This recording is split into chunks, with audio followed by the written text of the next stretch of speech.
આપ સર્વોને હેતપૂર્વક જય શ્રી સ્વામિનારાયણ।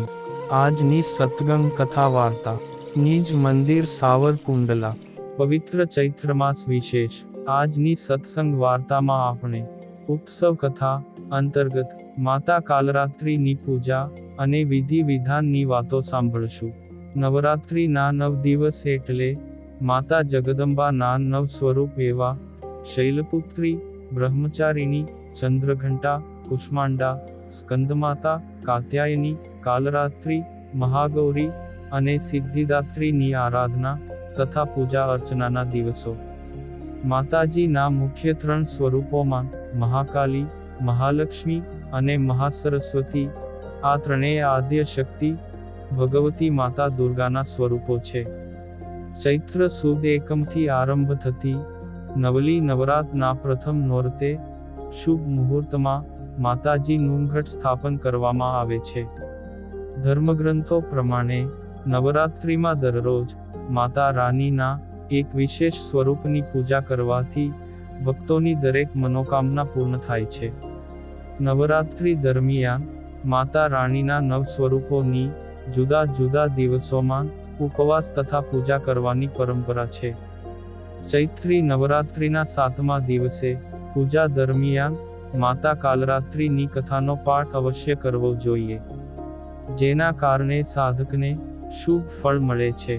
દુર્ગા સપ્તમશતી અનુસારે માતા કાલરાત્રિની પૂજા કરવાથી વ્યક્તિને બધાય પાપોમાંથી મુક્તિ મળે ને શત્રુઓનો નાશ થાય છે। માતાનો રંગ કાળો હોવાના કારણે તેમને કાલરાત્રિ કહેવાય છે। તો હવે સાંભળીએ માતા કાલરાત્રિના વ્રતની કથા। માતા કાલરાત્રિની પૌરાણિક કથા અનુસારે પ્રાચીન સમયમાં શુંભ, નિશુંભ અને રક્તબીજ નામના રાક્ષસો હતા। આ રાક્ષસોએ વિશ્વમાં આતંક મચાવ્યો હતો। તેમના આતંકથી બધાય દેવી દેવતાઓ પરેશાન થઈ ગયા।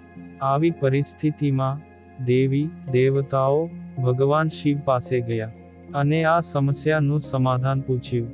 ત્યારે મહાદેવજીએ માતા પાર્વતીને આ રાક્ષસોને મારવા માટે કહ્યું।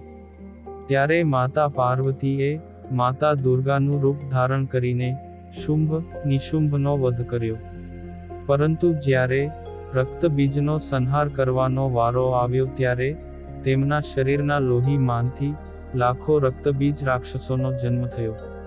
કારણ કે રક્તબીજને વરદાન હતું કે જો તેના લોહીનું એક ટીપું પૃથ્વી પર પડે તો તેના જેવો બીજો રાક્ષસ જન્મ લેશે। આવી પરિસ્થિતિમાં માતા દુર્ગાએ પોતાની શક્તિથી માતા કાલરાત્રિની રચના કરી।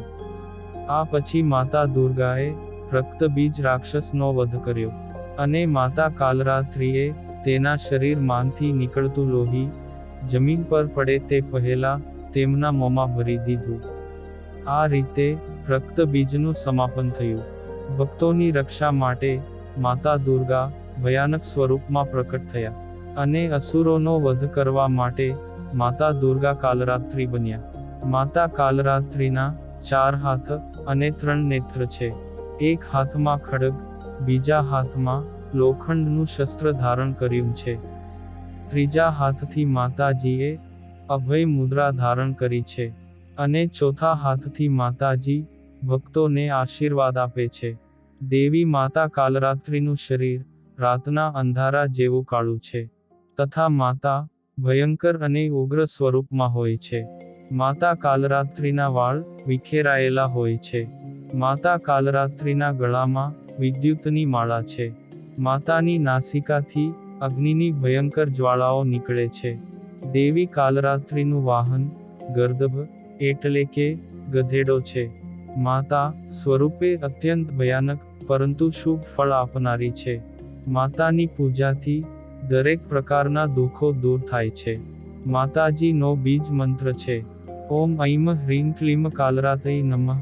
આમ આજે દેવી માતા દુર્ગાના 7મા સ્વરૂપ માતા કાલરાત્રિના વિધિ વિધાનની વાતો સાંભળી અને હવે પછીની કથા વાર્તા આપણે આગળના ભાગમાં સાંભળશું।